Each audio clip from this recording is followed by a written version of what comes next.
Welcome, welcome, welcome. This is fantastic for all of you to be out here today to talk about the Green New Deal on this Earth Day. So thank you so much for coming, and especially thank you so much, Senator Markey, for joining us today. I'm David Cash. I'm the Dean of the McCormick Graduate School of Policy and Global Studies here, and one of the founders of the Sustainable Solutions Lab. And with the School for Environment and the Sustainable Solutions Lab, we're co-sponsoring this event today. It's so fantastic to have the senator here, the co-author of the Green New Deal legislation with Representative Alexandria Ocasio-Cortez. We tried to get her here today as well, but her district is in New York, not here in Massachusetts. So it's fantastic to have you here. I also want to make sure to thank all of the folks who helped organize this, and it happened on a pretty rapid turnaround. So I want to thank Rochelle Straker, Bob Turner, and the rest of the cast and crew from the Dean's office. Thank you so much. John Gesso and the tech team making this happen. Matt Fenlon from the Chancellor's office. Nolan O'Brien, who is a UMass Boston alum in the Senator's office, and Christina Pacheco. Thank you very much. And of course, the public safety folks who make sure that we're all safe here today. I also just want to note, there should be folks, staff, raise your hand if you're passing around the index cards. We want to have opportunity for folks to ask questions at the end of the Senator's address.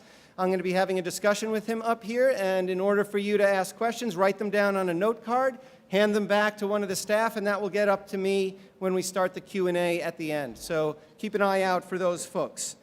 To introduce the Senator, let me call up Interim Chancellor Catherine Newman, who, since taking the helm here, has been a tireless advocate and champion for the role that UMass Boston plays as Boston's only public research university.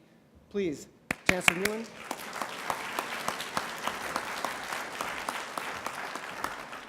Well, thank you, everyone. I'm so glad to see the podium's been adjusted downward, because I'm used to the idea that no one will be able to see me behind it. Thank you, Dean Cash, for this very warm welcome. And to all of you out there in the audience and everyone in the McCormick School that is so important in driving the public policy conversation here in Boston. And welcome to all of you on Earth Day, which is an extraordinary day in which we think about all of the issues that the senators come here to discuss with us, the future of our planet, the future of the generations coming behind us, and all the extraordinary work that all of you are doing to help make this a more resilient planet.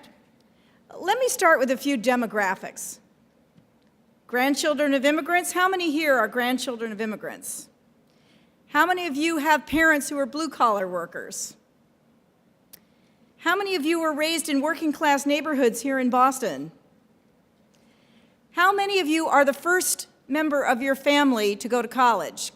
Look at that. How many of you commute here? Most everybody. Well, as you can see, Senator, we are describing the majority of UMass Boston students, all of the people sitting in front of you today. But we have one extraordinarily distinguished person who fits all of those categories, and that is our own U.S. Senator, Ed Markey.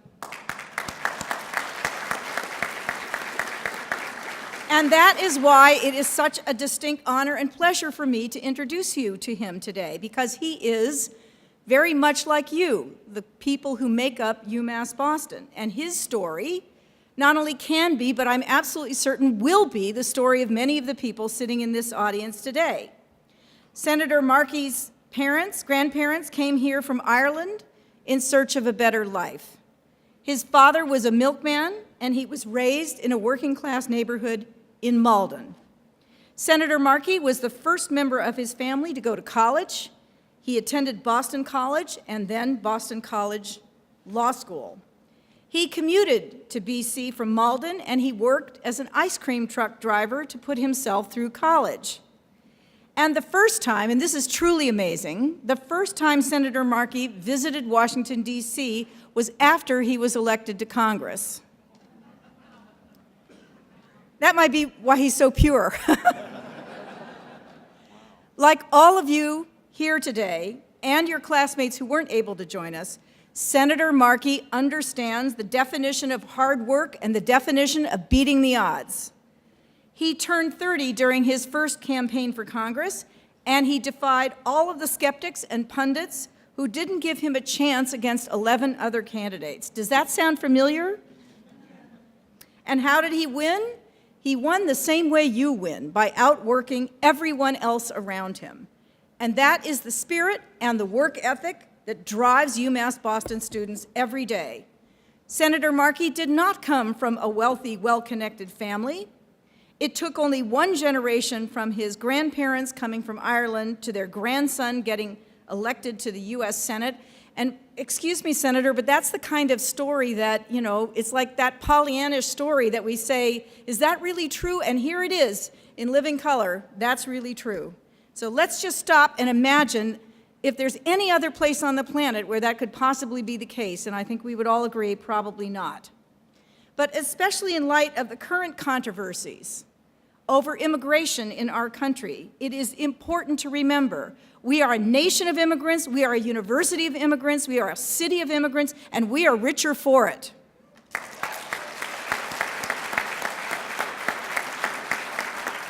And that is why I am so glad that we have this grandson of immigrants in the Senate today to defend and advance the interests of newcomers to our society. We have to have you. You are essential to the prosperity of our country and our city and to this campus, and we are grateful for everything you do to help make that clear to the rest of the country. Since his time in office, we have benefited in immeasurable ways from Senator Markey's leadership. Just take a look around our campus at the Boston Harbor. Not too long ago, Boston Harbor was one of the dirtiest harbors in the country.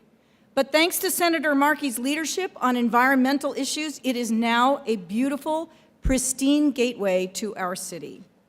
From protecting the environment to broadband internet access to Wall Street reform, Senator Markey has been at the forefront of so many of the most pressing national interests and issues. So we are incredibly fortunate to be able to celebrate Earth Day today with this remarkable leader who is going to set and is continuing to set important directions for our country. Please join me in welcoming our own Senator Ed Markey. Thank you so much. Thank you, David. Yeah, let's put this back, yeah. So thank you.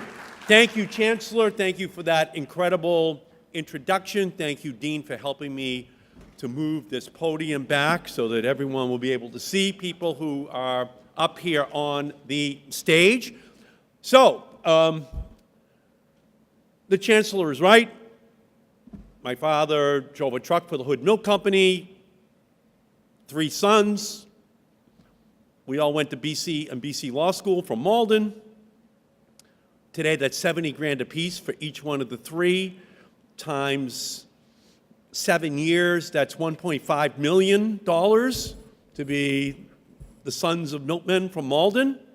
So today, I'd be going to UMass Boston, okay? I'd be here with all of you because this is the school that now gives young people the opportunity to be able to maximize their God-given abilities, but at affordable rates. And when they had the gas explosion up in Lawrence just in September, I went up there the next morning just to see the damage. I went over to 88 Phillip Street, which is where my father grew up, on the first floor of a triple-decker.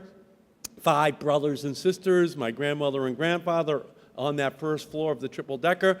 And they had no heat. They had no electricity on that day because of the explosion. And I rang the doorbell, and there are Dominican families in all 3 stories of that building. And from my perspective, my story is one where the son of someone who grew up on the first floor is a United States Senator. And the accents are different, but the aspirations are the same for that Dominican family on the first floor of a triple-decker in Lawrence to be able to maximize their God-given abilities. And my mother was very smart. My mother was president of her senior class in high school, but my grandmother died when my mother was 17. So my mother had to be a single mom for her 3 younger sisters. And that's just the way it was. There was no social safety net. There's no Social Security. There's no benefits that are flowing to families to help them to be able to take care of themselves. And as my mother used to say, I'll never work as hard as my father, the milkman. That's a hard job, getting up to put the milk bottles. Maybe we're going back to that too, I don't know, because there was a time when the milk came to your house. You didn't have to go out to get it. And my mother, I'll never be as smart as my mother because she could do calculus at the kitchen table for fun, even though she never had it. So we realized, my brothers and I, that we weren't as smart as my mother, and we will never work as hard as my father. But my mother always said that you will be given more opportunities, Eddie, than we were given. You'll be given far more opportunities. So work hard, Eddie. Otherwise, your father and I are going to donate your brain to Harvard Medical School. It's a completely unused human organ, okay? So work hard. And I say that to all of you. Work hard. You're being given an enormous opportunity here to be able to maximize your God-given abilities.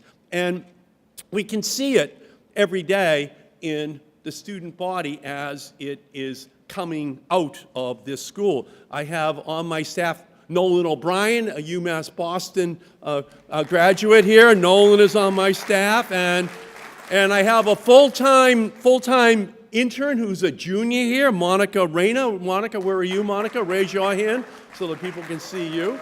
So we're very grateful for all the talent that I'm able to bring into my Senate office from UMass Boston that helps me on a daily basis. So, Dean Cash and the Chancellor asked me if I would come over here. Bob Turner, who works here as well, was instrumental in my arriving here this afternoon. So, back in the first week of December, Alexandria Ocasio-Cortez and I, we sat down for 2 hours. And we began to talk about a Green New Deal. And how could we put it together on a House and Senate basis? How could we do it in a way which is an intergenerational compact so that we are dealing with this as an army that has to be put together in order to be successful? And how do we respond to the fact that the denier-in-chief sits in the Oval Office on a daily basis, saying that climate change is a hoax being perpetrated by the Chinese on the rest of the world? So, what we did was, we then, over the next 5 weeks, drafted a resolution.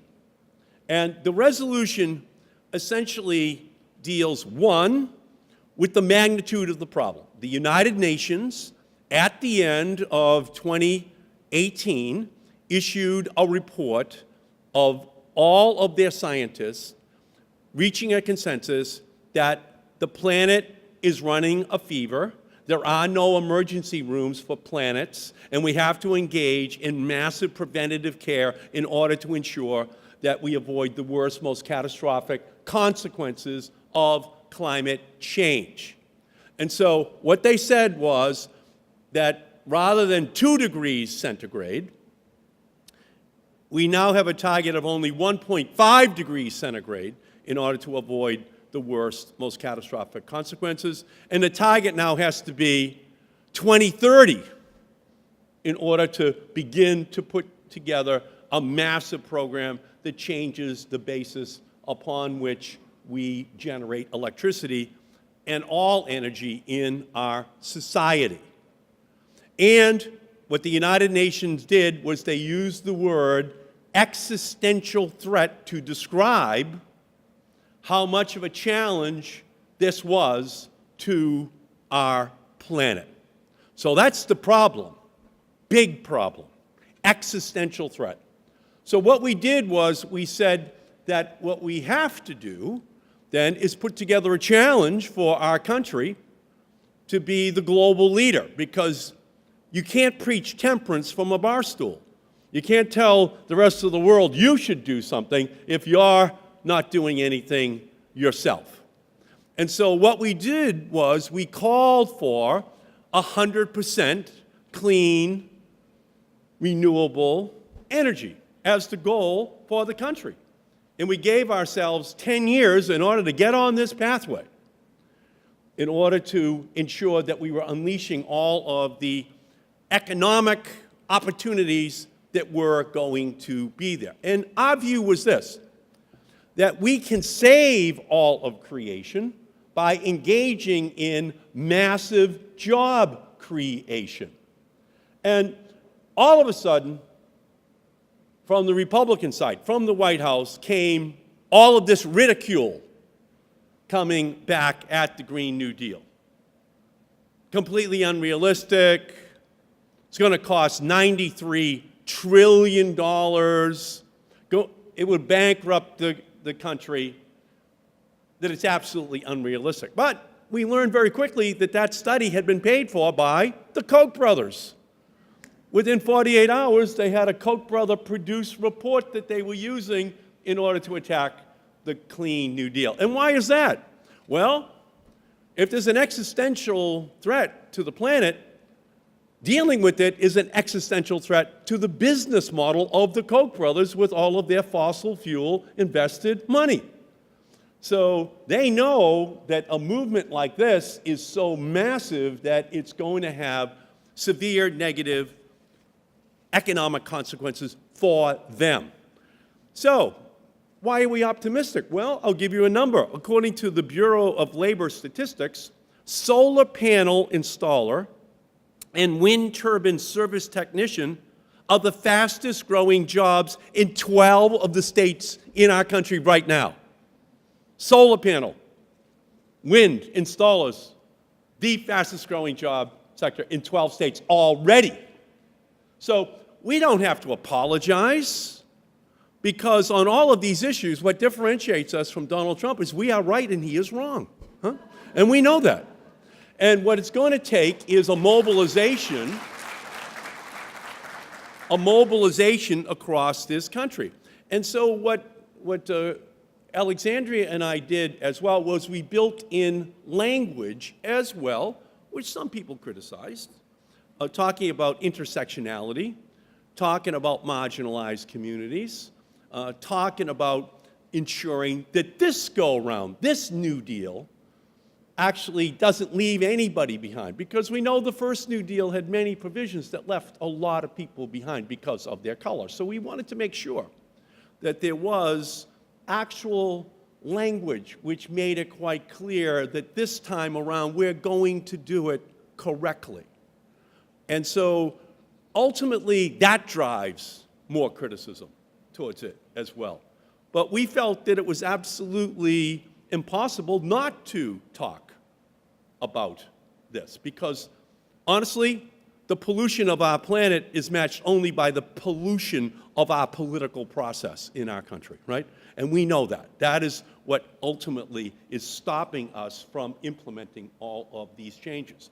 So the way that we view this issue is quite simple. One, in 2007, I was able to pass a law which Barack Obama used to increase fuel economy standards to 54.5 miles per gallon by the year 2025. It's still the largest, and as Obama implemented it using the California Clean Air Waiver as well, it's still the largest single law ever passed to reduce greenhouse gases that any country has ever passed in the history of the United States. What is Trump doing right now? He's saying that he's going to roll it all back. We can't do it. It's too hard. The auto industry doesn't want it to happen, and we find out that Marathon Oil is the company that pressured the White House to make sure that these standards never were implemented. And why is that? Well, very simple.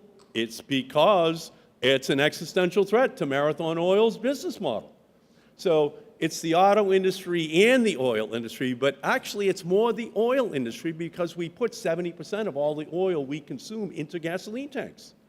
So if you cut that in half, and then you cut that in half again, and then you move all towards an all-electric vehicle future, you've got a situation where the solar panels on the roof or the wind turbines bringing in energy off of the ocean or the prairie is now the way in which people plug in their car, their SUV, their truck every day, and we haven't consumed any fossil fuels, and we can change our relationship with the amount of greenhouse gases that we're sending up into the atmosphere. So they know this. So with fuel economy standards, it shouldn't be 54.5 miles per gallon. We should be increasing it to 64.5 miles per gallon and 74.5 miles per gallon because we can do this. That will drive the plug-in hybrid and the all-electric vehicle revolution even more, and it will challenge the older industry to figure out a way of making their vehicles so much more efficient if they want to do that. But the goal has to be a national goal if we're going to be successful. And we can do this. This is not a mission to the moon. This is auto mechanics, right? When I was a boy, President Kennedy gave a speech at Rice University. The Soviet Union was controlling outer space. Sputnik, Yuri Gagarin. There was a sense that we were behind. And President Kennedy went to Rice University and addressed our nation. And here is what he said. He said that he was going to challenge our country to send a mission to the moon and return it safely within 10 years. There were many skeptics.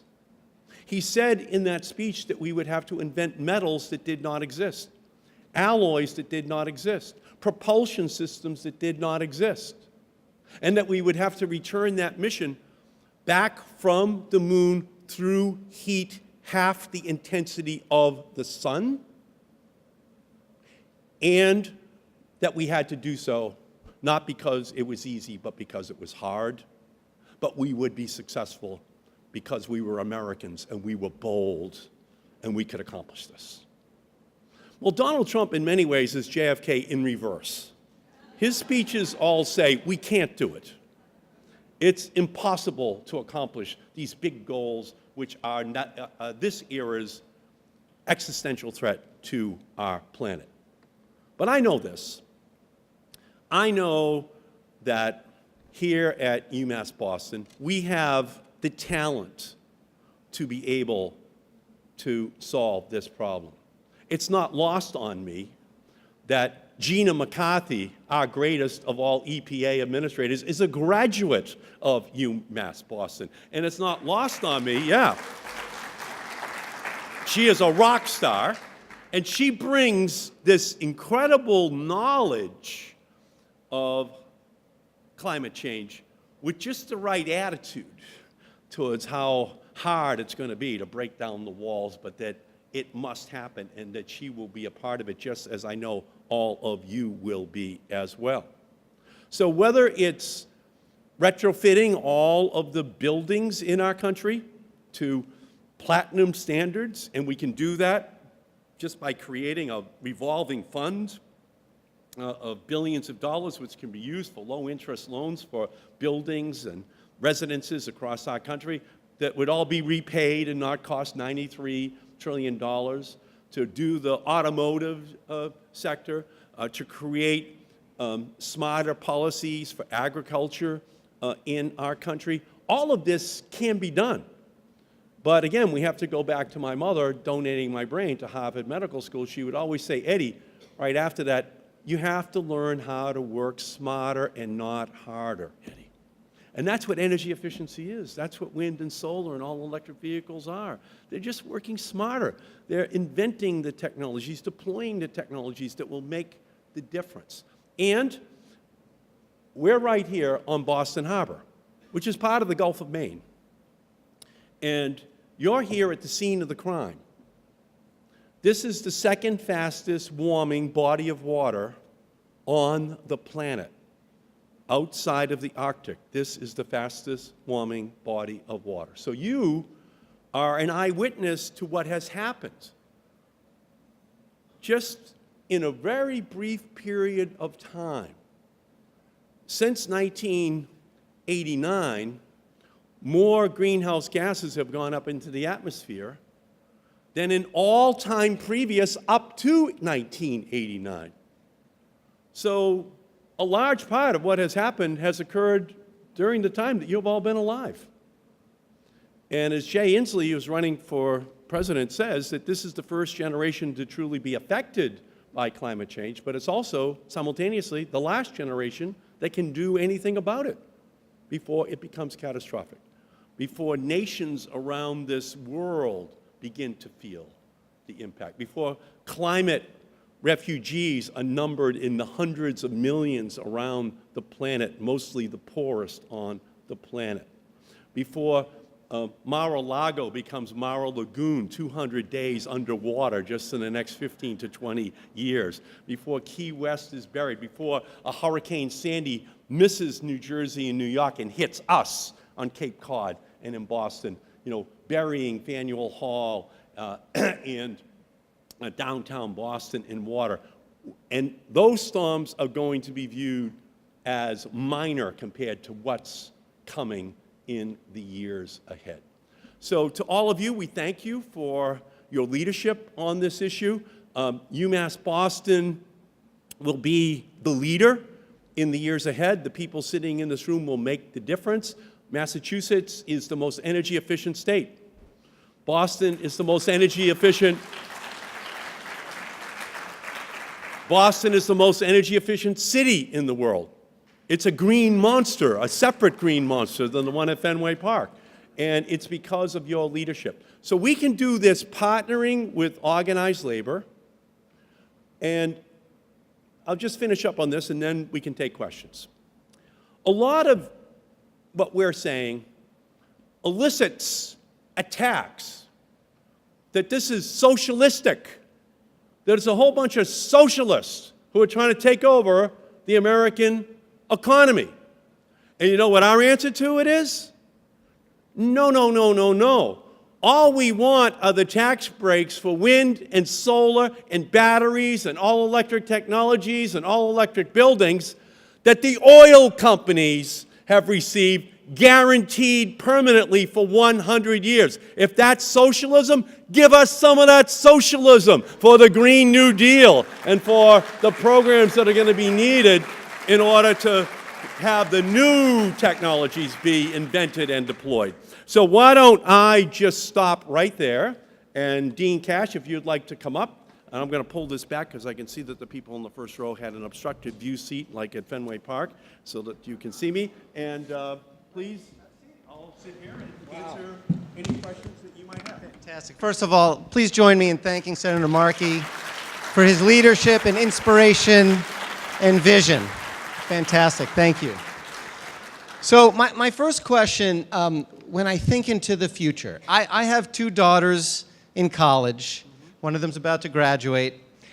If I'm lucky enough to become a grandfather, and I don't bug them too much about it, but if I'm lucky enough, if this ambitious Green New Deal becomes a reality, what will the world be like for my grandchildren in 20 years? I'm sorry.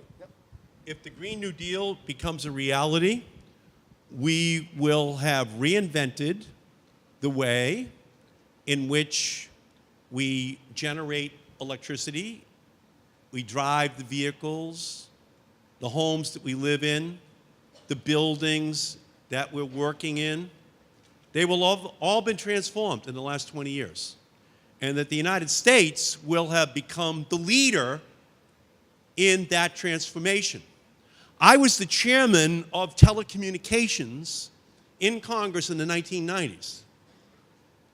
In 1993, I was very unhappy with the telephone industry. Almost no one had a cell phone in 1993, 25 years ago, in our country. And those who had it, it was the size of a brick. It cost 50 cents a minute. It was analog, and no one in Malden had one, if you know what I mean.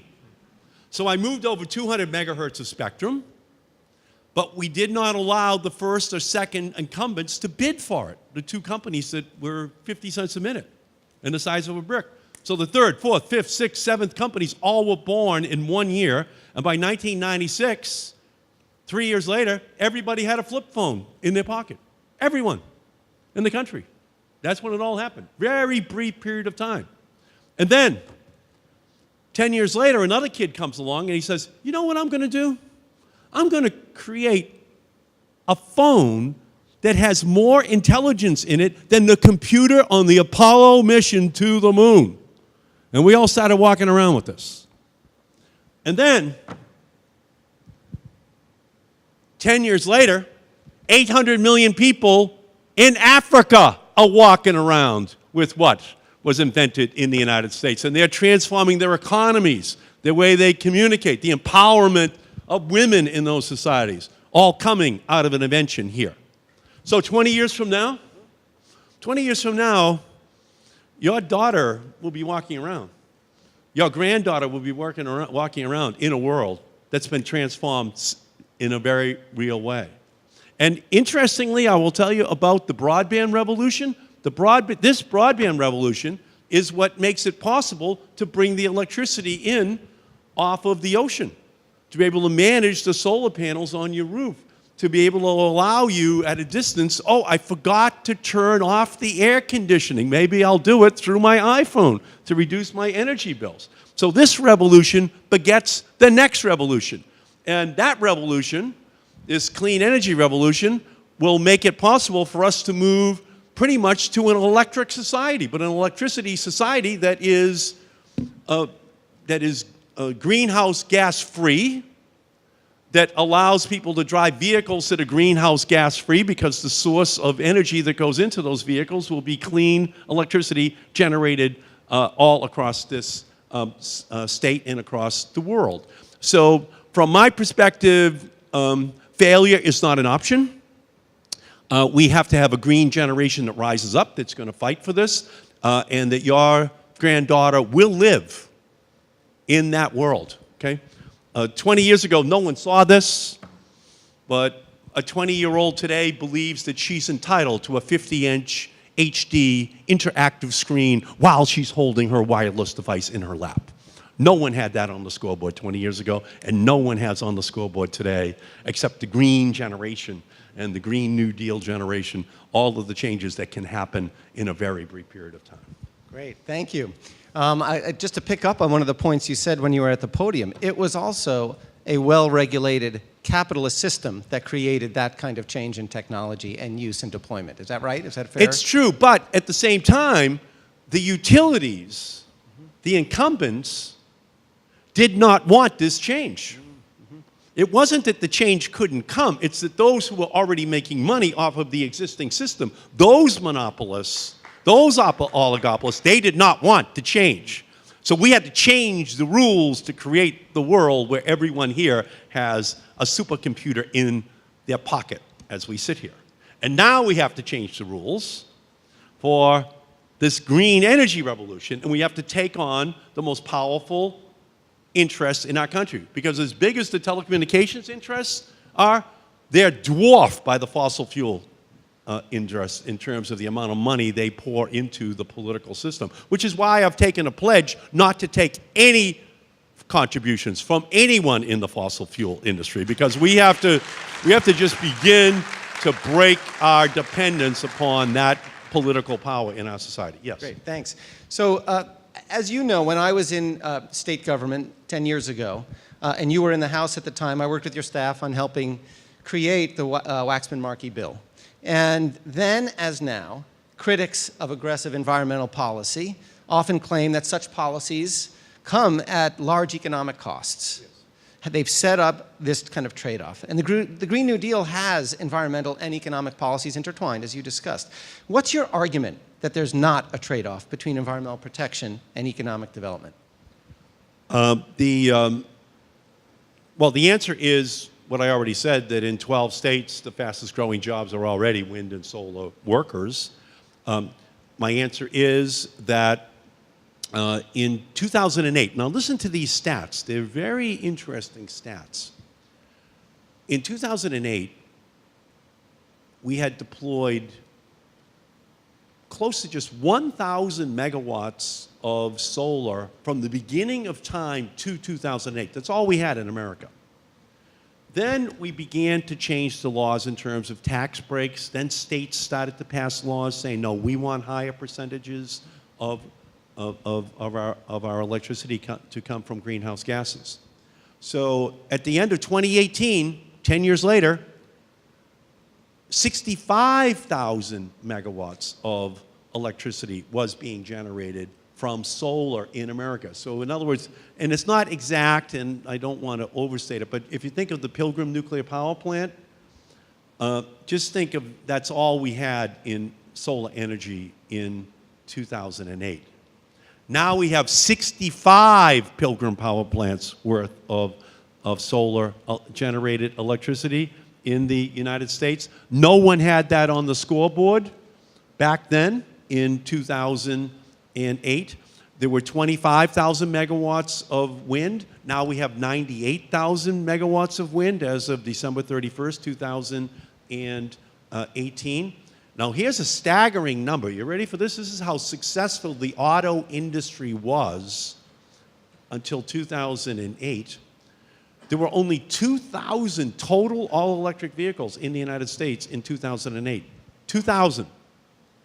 So Obama took my law, my 2007 law, took the California Clean Air Act. This year, they're going to sell 400 to 500,000 all-electric vehicles just this year. So the beginning of time to 2008, 2,000 total. And now, once you put the right incentives on the books, once you have tax breaks for purchasing all-electric vehicles, once you start to do the same thing in these areas as we are continuing to do for the oil, coal, and nuclear industry, all of a sudden, we're starting to get what we got once we changed the laws in telecommunications. We get a place where younger, more innovative, entrepreneurial people can move in and begin to deploy without a trade-off in terms of our economy. In fact, enhancing our economy while actually dramatically changing our relationship with the environment. And how do you explain that? So economy-wide, we can see that. How do you explain that to a community in West Virginia or a community in the Gulf Coast that they're going to feel some pain with the change that you describe? It's not just the Koch brothers, but the Koch brothers employ thousands of people who have homes and families, et cetera. And we talk about that. There is a transition. We have to ensure that it's a just transition. And what the dean did was he made reference to a bill which I was able to pass in 2009, which actually passed through the United States House of Representatives, which was an 80% reduction in greenhouse gases by the year 2050. But what I did in that bill was I gave a guarantee that any coal miner that was laid off would get 3 years of full pay, 3 years of full health care, 3 years of full job training to move them on to a new industry.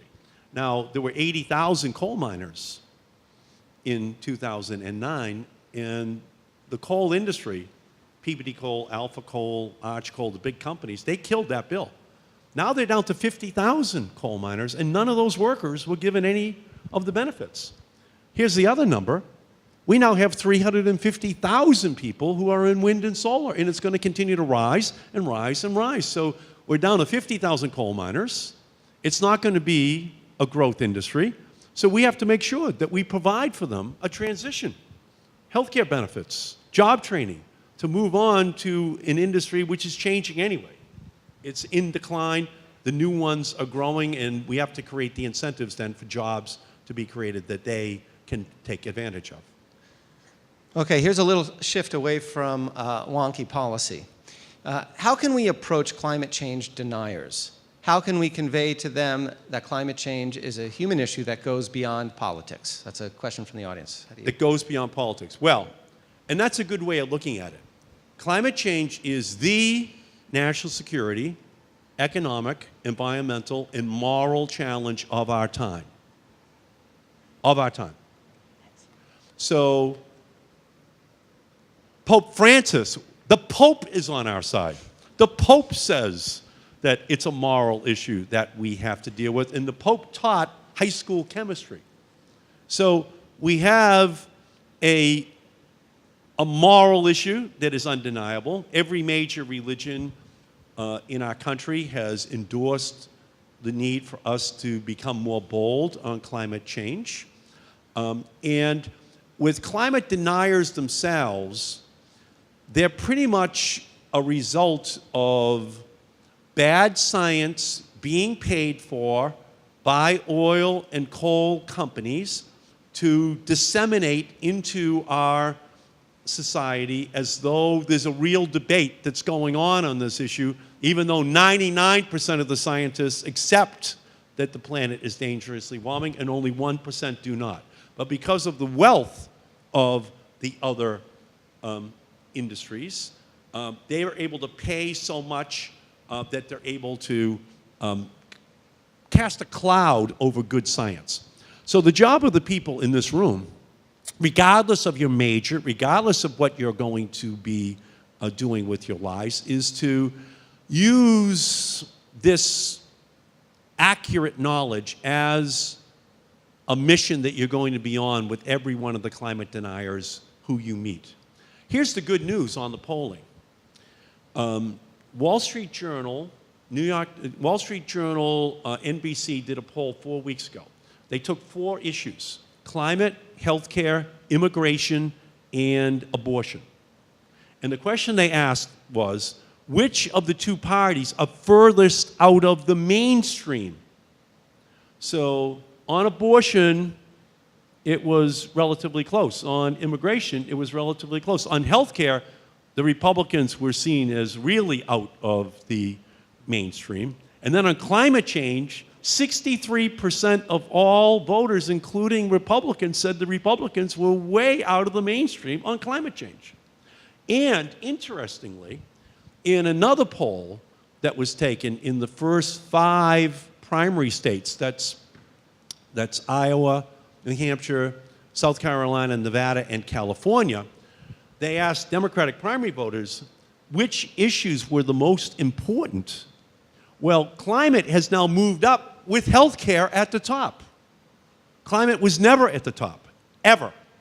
But because of these scientific reports at the end of 2018, because the green generation has now risen up to say we must do something about it, we now have an opportunity to say to those 63% who are of the opinion that the Republican Party is out of the mainstream, that they, especially those who are independents and Republicans, you must do something within your own party.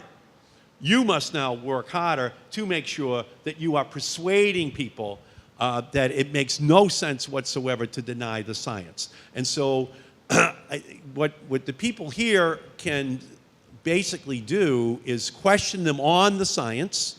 Do you disagree with the UN? Do you disagree, by the way, with the 13 federal agencies under the control of Donald Trump who issued their own report in November of 2018, which said that if we don't do anything, get this number, it's a crazy number, if we don't do anything, the planet is going to warm by 9 degrees Fahrenheit by the year 2100.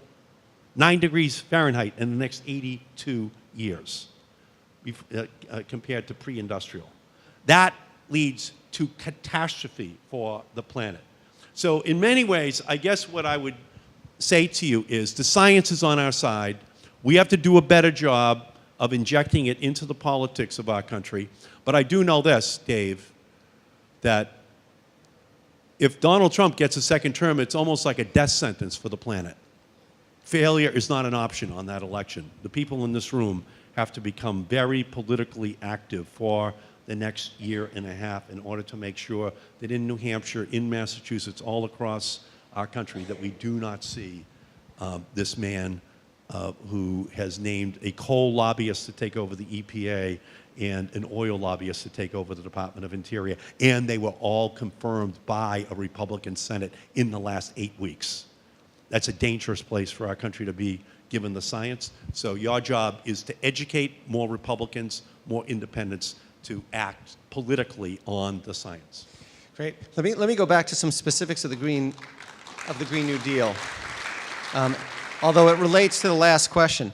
What are the most common misconceptions about the Green New Deal from both sides of the aisle? And you are welcome to talk about cow flatulence in this room. That's fine. Yeah, well, you know, the Republicans, all right, It does not ban cows. Can we start there? The Green New Deal does not ban cows. Alexandria Ocasio-Cortez and I, we did a video. We took a picture like 3 days later of us eating ice cream. And what we're saying is, we love ice cream. And as a result, we love cows. Okay? So, yeah, cows are not banned. Nuclear power is not banned. Carbon capture and sequestration is not banned. Airplanes are not banned. So what they did was they put out this incredible set of red herrings, so many red herrings that you would need to put in an aquarium together. And then they get it on Fox News, and everyone continues to hear it on Fox News, and then people start to repeat it as though it is true. When, of course, none of that is true at all. So when we passed the Affordable Care Act out of the committee on which I sat in 2009, within 2 weeks, the Republicans were saying that there were death panels inside of the Affordable Care Act. And they just said it so frequently that Democrats started to turn to Democrats and say, I didn't know we were putting death panels into the Affordable Care Act. And we had to have Obama go on TV to say, no, there's no death panel in there. So they're shameless in what they do, the Republicans. There's so much money on their side, so much money that they'll say anything. They'll tell any lie. They'll tell any lie over and over and over and over again. And there's an old saying that that a lie is already halfway around the world before the truth gets its running shoes on, to catch up with it. So that's what they're kind of banking on, that we're going to sit on the sidelines and not take advantage of the truth. But I look out at this room, and I'm quite confident that they are dead wrong on this, because I see people who are not going to agonize but organize to make sure that none of those lies are allowed to be in people's minds on Election Day in 2020. Are there misconceptions on the left as well? I mean, we know that there is there are critics on the Democrat side as well. Are there misconceptions on that side? Yeah, this is a resolution that sets high aspirations for our country. And we in each one of the sectors, as we were drafting it, Alexandria and I, we said in the automotive sector, as far as we can technologically, feasibly go. The same thing would be true in agriculture. The same would be true in each and every sector. The truth is that the National Academy of Sciences basically says that we can meet the 54.5 miles per gallon standard for vehicles by 2025 using already existing standards. So we're not calling for pie in the sky changes. We're just saying we have to telescope the time frame which it takes in order to accomplish these goals. And I think even on our side, on the left, there are people who are skeptical that we can do it. But again, I come out of being the author of the laws that created this revolution. And I'm also the author of the Appliance Efficiency Standards law. I'm the author of the Automotive Standards law.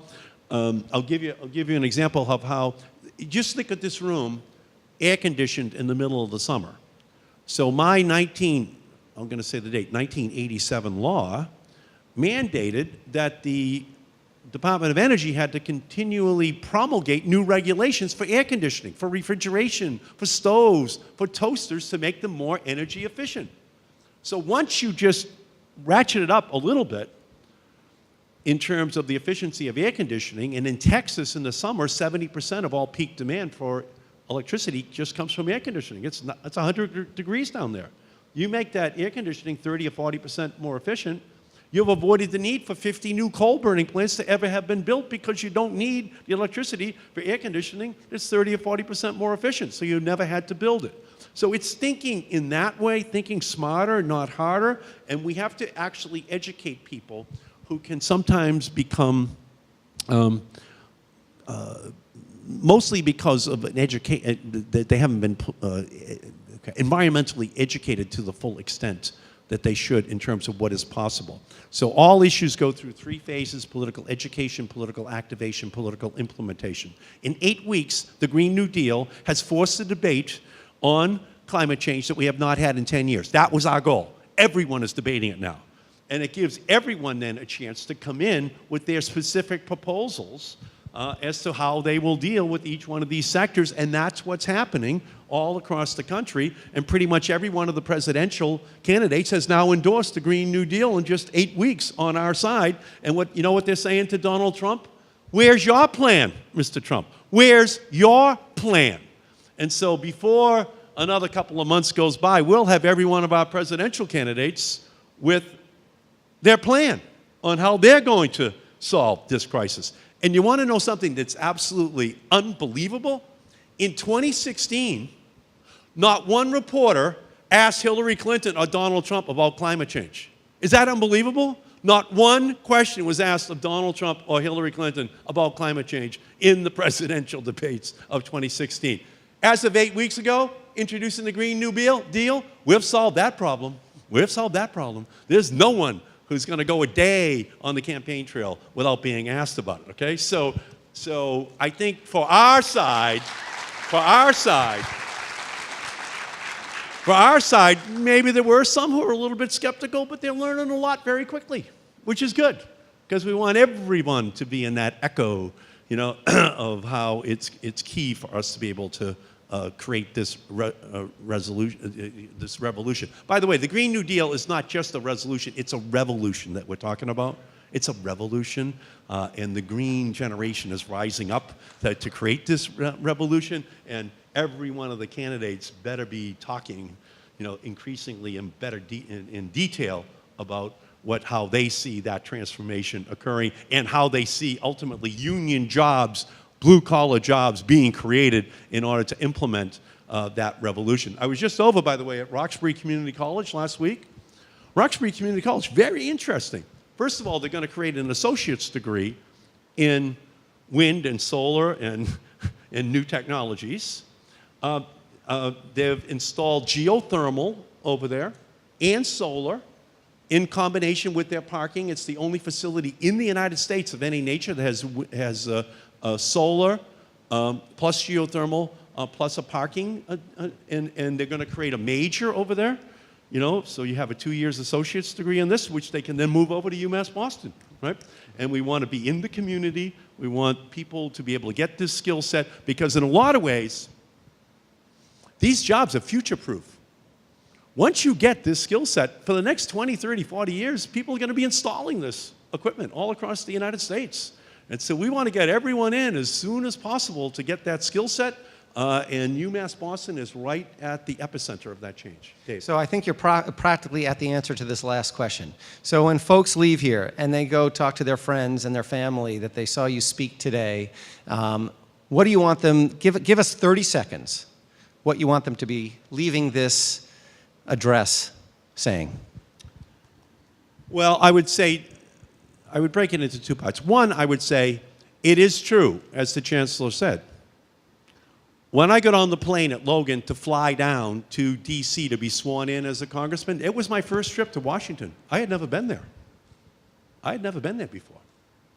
So that wasn't on the scoreboard when I was in the 8th grade, that I would be a congressman. I announced at age 29, I'm going to start at age 30 as a congressman. That's amazing, right? So I want all of you to know that whatever it is that is your dream, that you can reach it. You just have to work hard, be dedicated to it, and hopefully in some way, depending upon your major or your interest, you're going to be bringing climate into your life and making sure that wherever you are, no matter what you're doing, that you're making it clear that you're educating people on the need for us to deal with this existential threat to our planet.